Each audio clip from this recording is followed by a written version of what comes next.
Okey, selamat petang. Kita ambil video ABG duk pruni ya.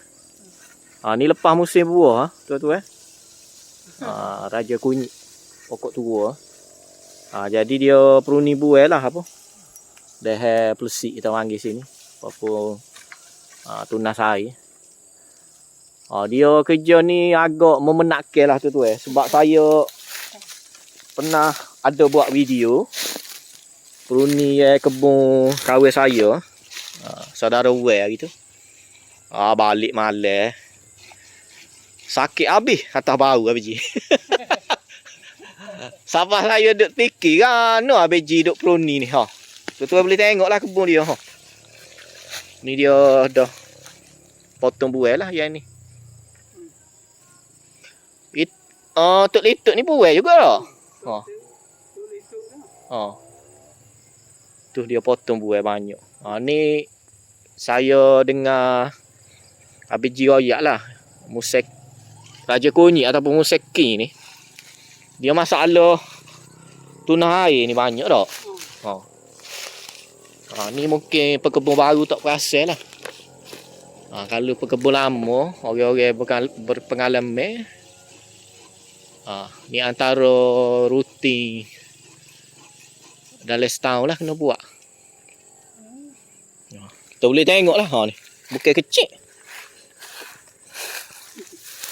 Kena pokok tinggi-tinggi ya. Ni. Pelesik. Ni. Semata naik lalai ni. Jatuh lah. Okay. Ni. Dia akan buat dah ni lah. Nanti saya buat video panjang sikit. Kita zoom tengok. Dia kalau nak senang kena cari hok kita tekan bawah ni yang macam goti lah. Ni kita duduk tarik. Ni. Dia kata gegaji ni tupu sikit. Ni yang menatu dia beli. Jatuh. Dah pelesik dah macam tu lah. Tunah air.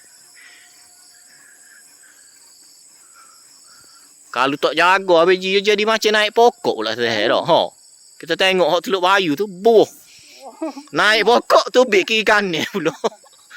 Buah situ. Boleh tengoklah tu. Kita berkongsi lah. Jaga orang nak tunjuk lah benda-benda macam ni. Tunjuk nak apa? Jual buah.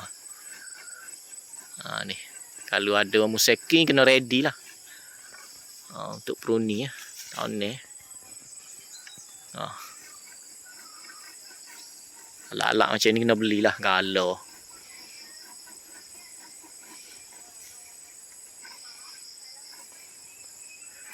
Malam pun duduk buah. Okeylah tu sekejap kat ni. Duduk buah dengan